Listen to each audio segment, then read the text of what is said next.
Hey guys, Tarke Cat here, and today with no hair, don't ask why, long story.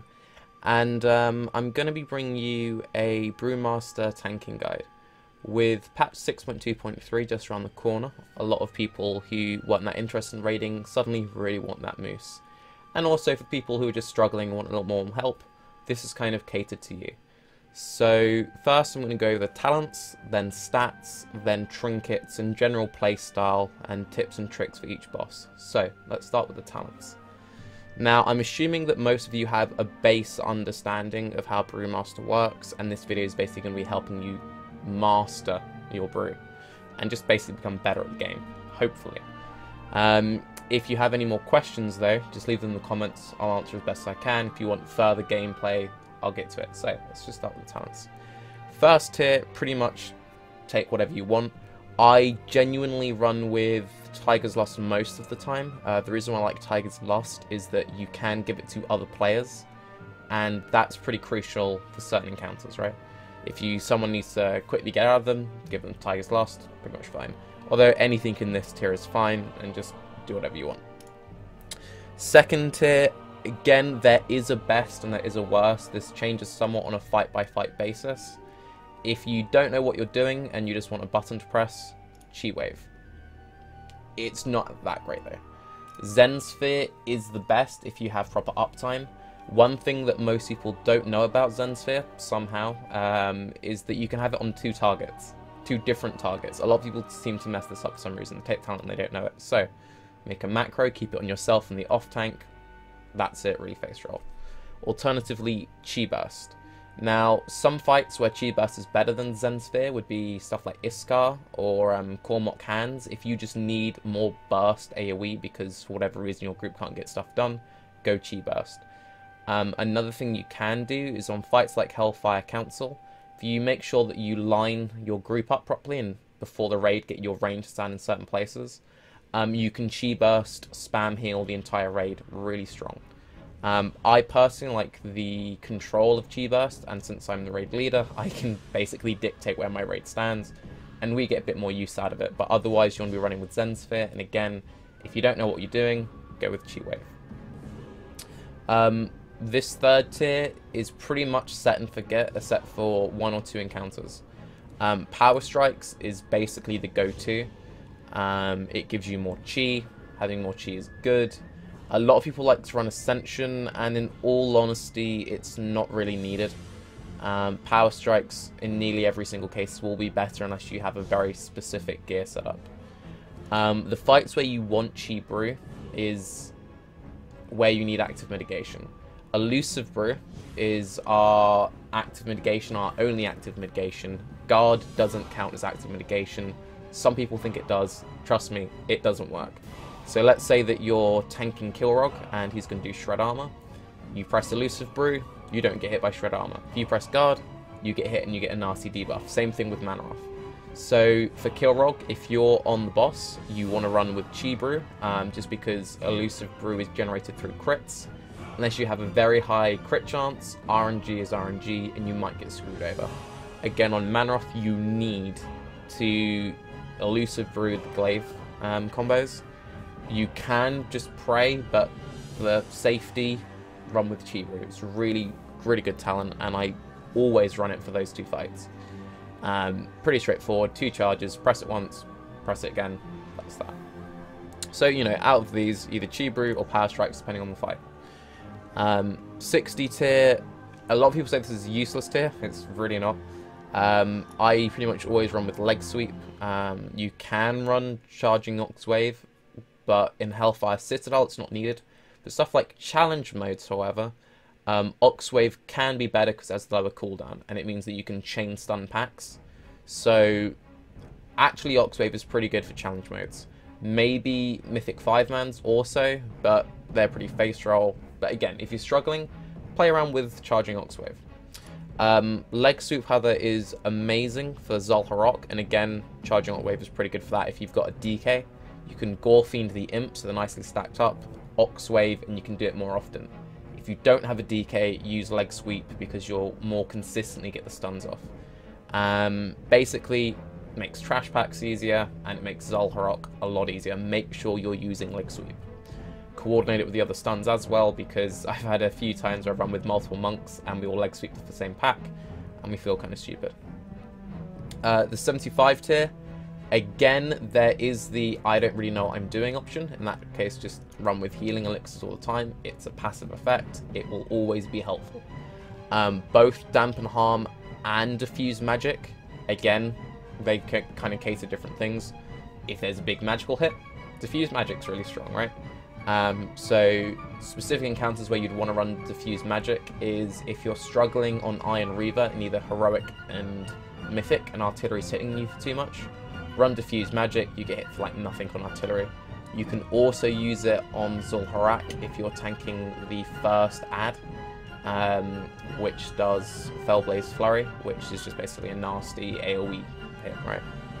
Not AoE, nasty magic dot hit. Otherwise, most people just run with Dampen Harm, Set and Forget. It's just a reduced damage taken for the next 3 attacks. This does work on spells and stuff as well. But yeah, so if you don't know what you're doing, just healing elixirs every fight, no problem. Fights where there aren't like big mechanics. So let's say Iron Assault. Sorry, my cat decided to just bombard through the set then. Iron Assault. Council if you're on Dark Whisper and you're not struggling at all. Healing elixirs is good for just that passive stuff, and it makes you look really good on the healing meters. This final tier, there is some contention when it comes to AoE. Generally for single target, unless there's very specific burst AoE phases, you run White Tiger. For AoE burst, you can run Chi Torpedo. If you run Chi Torpedo, make sure you're using Celerity so you get the extra charge. One little trick you can do with Chi Torpedo is, generally, if you just run with Chi Torpedo, and I'll show you this now, and you roll, you will roll for miles. So if I was to roll, I would probably kill myself, right? I'll just roll straight off there. But if you jump then roll, you barely move, right? See, I'd live then. And again, it's just a little thing. If you do a full roll, you will, you know, run into Africa. So if you're tanking, little trick, just make sure you jump, then hit roll. Roll in the air, and you just move very, like 5 yards at most, rather than, I think, the 15 that it travels if you have it glyphed. 15. I don't know, 15 or 20, but you go a shorter distance. This is also really helpful for Windwalker monks if you want to push your damage, and the same for Mistweaver monks if you want to heal 3 people doing it that way. It's just a little trick. Rushing Jade Wind, however, is my go-to for AoE. The reason why I like rushing Jade Wind is if I show you Spin Crane Kick, I'm locked out of all my abilities. You can set up a cancel aura macro so that you don't get locked out. So let's say that, you know, I'm doing AoE and then, oh god, I need to guard. You can cancel aura, instantly press guard, but some people struggle with that. So be aware that if you're just spamming Spinning Crane Kick for your AoE, you lock yourself out of your other abilities. If you run with just Rushing Jade Wind, you can still cast, you can still do other things, no problem, right? So those are kind of my go-to options for that. Single target, Zuin, burst, rushing. I tend to run rushing on Cormac for the grasping hands. Zul'Harok. Is that the only thing I use it on? I use it on trash and mythics. No, I also use it, obviously, on the Iron Assault, because that's just all AoE. Another thing which I really like about Rushing Jade Wind, and I think a lot of people undervalue this, is because it's a passive, it makes picking up trash really easy. So if you're ever struggling with threat when it comes to trash packs or clearing 5-mans, Rushing Jade Wind will really help you out on that one. And it just does really good AoE. Soul Dance is pretty much useless, never use it. I keep seeing monks using it, and don't. Chi Explosion, basically go-to damage option. If you need AoE, that's brilliant. Another thing which I really want to stress, because I see, I've seen a few guides and they seem to not be aware of this. If you use Chi Explosion with 3 or more Chi, it clears your stagger, right? I keep seeing monks, they're doing like AoE guides, they run Chi Explosion and then they're still spamming their Purifying Brew. You don't need to, it clears it for you if it's with 3 or more. Chi Explosion, again, whenever I need AoE, this is what I run. Serenity technically is a more defensive option, because what you can do is you can use Serenity and just spam Purifying Brew.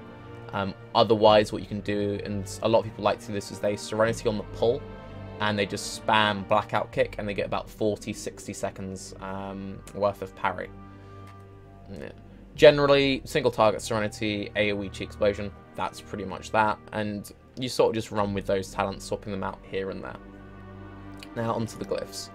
Glyphs, it depends what you're doing. We actually have quite a lot of pretty good Glyphs. So I'll go over the 3 that I'm currently using. They don't change that much, but I do tweak them around a bit. Glyph of Fortuitous Spheres. Basically, when you fall below 25% health, you drop a little sphere. It's meh. I like using it if I'm soloing stuff, and sometimes in raids, but I often swap them out for other things. Expel Harm is like the only mandatory glyph. Basically, it makes sure Expel Harm costs less. Pretty good. If you're below 35%, it costs less, meaning you spam it because of our Forcer, which I'll show you now in case you don't know it. Every time you cast Expel Harm, reduces the cooldown of your guard. A cool little trick while I've got this open is purposely take damage so you can chain guard non-stop. There are a few cases where you want to take damage and stay below 50% health. That way you can just spam Expel Harm, spam guard. This is also quite good if you want to, for some reason, piss off your healers and make their healing look really bad. You could purposely just take loads of damage, spam Expel Harm all day. It's also quite good for getting Resolve up. I know some tanks struggle sometimes on Manaroth and Archie, so what they do is they purposely get like crazy Resolve numbers. Basically, you take loads of damage, your Resolve gets higher, the higher Resolve, the bigger your guard. So you purposely take loads of damage, spam Expel Harm, and then you guard for like 2 mil, and you just like breeze walk all the mechanics. So that's just like a little trick you can do. And then Glyph of Zen Med. Basically, it means that I can Zen Med while moving. It's something I got used to from PvP, but it is also quite nice for fights like Reaver. And I guess you can use it if you're worrying about Allure of Flames on Archie. You can use it if you're doing the ping pong tactic. If for some reason there's like fire in a bad place, it's also very strong on Iskar. If, as many groups do, especially Pugs, you have Fell Incineration all over the place. You can just Zen Med, move through it, no problem. Other options are Breath of Fire is amazing, and I don't think people realise how good it is. If you do challenge modes, run Breath of Fire. If you're doing Mythics, run Breath of Fire. Mythics, Shadow Moon Burial Ground springs to mind where you need to interrupt. Breath of Fire is just a spammable interrupt with no cooldown. It's seriously overpowered, and I wouldn't be surprised if at some point it got nerfed. If 5-man content in Legion uses the 6.2.3 model, where you get ridiculous Warforged gear, which is better than Mythic raiding gear, you want to run Breath. Also really good for challenge modes, as I said before. Basically, just use it as a spammable interrupt, and pretty much that. For leveling, you trivialize so much content, right? Detox, maybe if you PvP, as well, I'm already covered. Fortifying Brew, there are some cases where you'd want it, but already covered. Freedom Roll, very good for PvP. There might be some encounters, some 5-mans maybe, where you want to use it. Again, if you do PvP, then run Chi Torpedo, Celerity, roll a Gnome, so you get Escape Artist, and run Freedom Roll. Nothing can ever touch you. That was the original reason why I wanted to be a Gnome, is I just wanted to be the most annoying monk in the world in PvP. But anyway. This is actually pretty good. If, again, you're struggling with certain magic damage encounters, you can use Glyph of Guard. You can only guard magic damage, but it's very good, again, if you're struggling with artillery. Zol's got a lot of magic damage. Archie, if you were like, again, you shouldn't really need it, but there are some fights where it's good. I'm sure I've missed a few off. There are probably some in earlier tiers, but I only started tanking as a Brewmaster in Hellfire, so that's where that is. But it's just a helpful glyph to have, and in Legion, it may be really good. Keg Smash, this is, again, A lot of people drop this one out instead of Fortress Spheres. Basically, it increases the range on it by 5 yards. I use this for quite a lot of fights. Single target fights, obviously I don't really bother with it because I don't need the extra range. But yeah, basically really good talent. Again, very good for challenge modes and 5-mans. Leer of the Ox, I have seen some people do interesting stuff with it, but I never really bothered. Nimble Brew,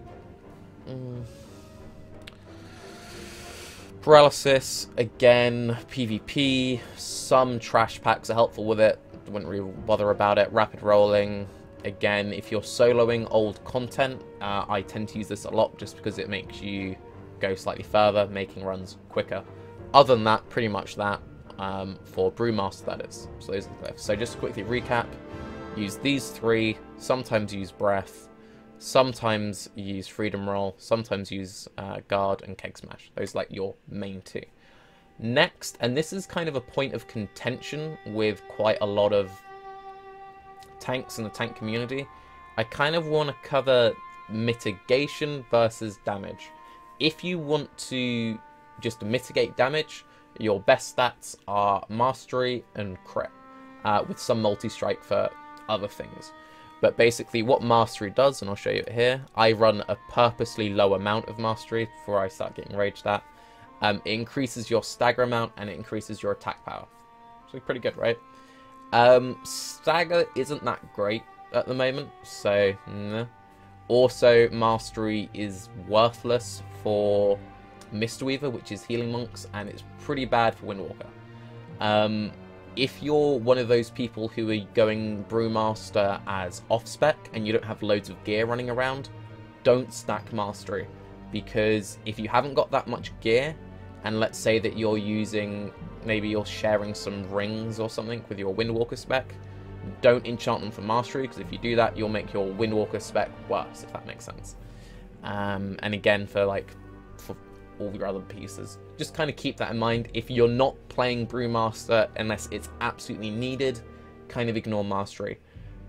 Stacking Crit is really good. I currently use a mix of Crit and Mastery enchants, because the more crits you have, the more elusive brew you have. Again, I run Anzu's Cursed Plume, and this has pretty much 100% uptime. So while my Mastery may look really low, it's actually a lot higher because I have this thing up all of the time. And I also dual wield. Because I dual wield, I have Bleeding Hollow, which is the Mastery enchant, and I have Blackrock, which is the armor enchant, right? So my Mastery is actually a lot higher than it currently looks, so I have both the enchant and the trinket proccing. So because of that, I've kind of gone for other stats a little bit. Again, if you're focusing mostly on other specs, or you swap around a lot, stack the hell out of Multi-Strike. Multi-Strike is amazing for Windwalker, and it's amazing for Crane Stancing as a healer. And it's pretty good for Brewmaster, to be honest. Yeah, so that's kind of where you want to be for that. Now, the reason why I say there's this kind of point of contention with tanks, most tanks kind of go along the lines of, I want to take the least amount of damage as possible. I agree to a point. If you're in a guild and you've got good, reliable healers, you can kind of be a bit cheesy with it. Because if you think about it, if you're on farm at least, maybe not for progression, when you're on farm and you're in a guild, you're trying to reduce the amount of healers you need for each fight. If you're like, we could do this fight with 3 healers, you run with 3 healers, right? The reason why you do that is you can have more DPS. If you can survive a fight, why do you need to be tankier, right? It helps the healers, but it's not needed most of the time. Just push the damage. My Brewmaster is really undergeared at the moment, so I haven't got those fancy DPS trinkets. But I'm gonna show you like a little best in slot kind of list that I made earlier. So I'll just bring this over. And of course you can't see it. Thank you, ABS. Alright, okay, I'll just read it instead. So if you're going for pure mitigation, your best 2 trinkets are Warlord's Unseeing Eye, which drops off Kilrock, and Anzu's Cursed Plume, which drops off Iskar. They just basically give you what you need.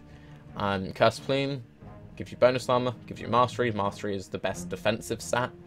And Warlords gives you a load of haste, which is pretty meh. but it just flat reduces damage. It's always really, really good, right? Just keep that in mind. I've seen a lot of tanks using weird trinkets, or I guess they're not weird, but they think they're good, they're not. The best example of this is Tyrants Decree, which I'm going to bring up in the journal so you can have a look at it. This is kind of like a noob trap trinket, and even for Guardian tanks, where it's arguably really strong, I still think it's bad. Basically, as you read it, flat bonus armor. Ooh, that sounds really nice. You gain 48 stamina per second, stacking up to 30 times. Wow, that's amazing. I have so much health. No. If you fall below 6% health, this effect is lost. You will always fall below 6% health. Also, because of our 4 set, you want to purposely fall below 50% health at times so you can cheese mechanics with guard. You can't have both, right? 4 set is what makes Monk good. Without 4 set, Brewmaster Monks are pretty bad, to be honest. And there's no synergy at all. It just clean doesn't work. So Tyrants Decree, sorry, no. Just don't do it. However, a good tanking trinket is Malicious Sensor, which also drops off Tyrant. Flat multi-strike is nice, as I said before. I really like multi-strike. And it gives you an agility proc. Agility is pretty good. It's actually pretty decent. Generally what you want to do is run, depending on how good your healers are, depending on how comfortable you are with the fight, you can run Anzu and Malicious Sensor for more damage, because it gives you the flat bonus armor. The Mastery gives you attack power and it increases your stagger. Multi-strike is multi-strike, agility is agility. That will make you slightly tankier and you'll deal more damage. Warlords, the haste, again, as I said before, really isn't that great, so it's a minor DPS increase, but not much. And the flat damage reduction obviously does increase your damage, so kind of keep that in mind. The next trinket, which is okay-ish, is Felspring Coil. It gives you agility, crit, and mastery, which are your best 3 stats, so pretty good. I know it's a DPS trinket, but it's actually pretty decent. If you're just stepping into Hellfire Citadel, take everything you can. So I would really recommend this, and please don't use the 705 Kazakh trinkets. I know they have a high item level, but just don't do it. Again, Cormac has the Pebble, which, sorry, Stone Sigil. I always think it's the Pebble for some reason. Again, yeah, stamina's okay. I don't rate it that highly. Versatility is boring, but, you know, it's okay. And bonus armor is bonus armor. The main issue with it, it's just really undervalued stats. If it was statted higher, it would maybe be okay, but I really wouldn't bother with it. I would personally, to be honest, much rather run the Fell Sprinkle, even though it doesn't have bonus armor. Again, I'm in a heroic guild. I trust my healers to some extent. I would rather just that, to be honest. And then the final trinket, which is a bit of an odd one, is the Archie trinket, which is kind of trash. Sorry, the Brewmaster one. It's kind of trash. It's decent for DPS. You know, it's just 6% more damage. It doesn't really do anything to make you tankier. Yeah, it gives you Elusive Brew, but we already get Elusive Brew randomly anyway. It's kind of... nah. If you just want more damage, you can use this. However, there are other DPS trinkets which give you cheesier damage, or more like burst. You choose when you get it, if that makes sense. So I'm going to cover those quickly, and then I'll just give a few wrap-up tips, okay? So, Hellfire Council drops the ultimate, I don't care about challenge modes, I just want to get stuff done quickly. The Mirror of the Blademaster, this is ridiculously good. I've tanked a few things with this and gotten some funny looks, but trust me, the damage is really good. If you care about challenge modes, this is a really, really nice trinket. Soul Capacitor off Socrathar. Again, if it's like you're soloing old content or you really don't care and you just want to go full YOLO, if you use Blademaster and Soul Cap, wait for the Soul Cap proc, then do the Blademaster. Use a Cancel Aura macro. The reason why I say use a Cancel Aura macro if you're using Soul Capacitor, basically, I'll read it what it does in case you don't know how it works.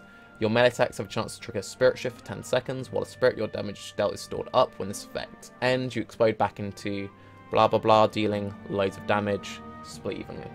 What you can do is if you get lucky procs and you cheese it, you can do stuff like Cormock Hands. You pray that it procs just before or during hands. You store it all. The second the hand phase ends and Cormoc's back up, you press your Cancel Aura macro and you just blow up. You can stack up crazy things with this on Glyphs. It's really, really good. It's really, really cheesy, right? And then, of course, as I've already covered, the Tyrant Valhari Malicious Sensor. Now, if you are running with personal loot, make sure that on these bosses, which is Hellfire Council, Sokthar, and Tyrant Valhari, you run them as Windwalker spec. You don't need to literally change spec, but you can just set your loot specialization. I always do this for those bosses. I just always change it over. You pray you get it. If you don't get it, you can coin roll it. And this is a really good trick just in general. If there are trinkets you want, which you can't get, just change the other spec with your loot specialization and coin roll it. It's amazing. I know priests do this a lot to get the proc trinket. But anyway, kind of going a little bit off topic. So that's the kind of core trinkety stuff. When it comes to the whole one-hand, two-hand thing, one-hand, I like having both enchants. Basically, just go for whatever weapon you can get, really. If the best weapon you can get is a two-hand and has good stats, use a two-hand, and vice versa. Maybe if you get to very specific gear thresholds, having extra enchant will pull out, but it's kind of meh. They're very evenly balanced, which I guess we've got to commend Blizzard for. Now, the next big thing is Transcendence. Transcendence is the best thing in the world, and not enough tanks use it. The reason why I value Transcendence so much is it just lets you recover from mistakes. Oh god, that was close, wasn't it? Oh no, I'm dead. Now, what you can do is Transcendence before, and that will never happen. That was a bit of an extreme example, but basically just do weird shit with it. You can do crazy things just by doing Transcendence correctly. Now, let's say that I'm in Banish. What do? I drop Transcendence. Really simple. So, do this. Fighting Archie, no. Jump over. This may seem like really basic stuff, but I never see monks using it. Start using it. Another really cool trick you can do is you can use it to reset bosses. If it looks like you're on progression, for example, and you're going to wipe, if you drop a Transcendence outside the boss room, so for example, just outside the gate on Tyrant, or basically outside the gate of anything behind the doors on Kilrog, you just drop your Transcendence. Pull looks bad, taunt the boss so the aggro's on you, teleport out. Windwalkers can do this, and so can Mistweavers. It helps if you have aggro on the boss, but basically, yeah, just teleport out, it resets, it saves some repair costs. That's basically that, really. The only other small points, which I'll just cover, make sure you're using agility flasks, not stamina flasks. Again, you probably all know this, and make sure you're running your runes. Other than that, I hope this guide was somewhat helpful. And yeah, if you need any more help, please let me know. Oh, one final thing. Touch of Death is an ability. Please use it. You can carry so many progression kills with Touch of Death. Kilrog is the best example of this. If an ad is loose, Touch of Death. Anyway, I'm going to go now. Sorry for the bit haphazard approach to this video. Still getting used to the format. If you look up... way to kill the video, Tarke. My next video will be a blood DK guide, and I'll be following that with more tank guides and how I want the tanks to work going forward into Legion. Thank you again, sorry for the mistakes. I'm Tarke, and thanks for watching.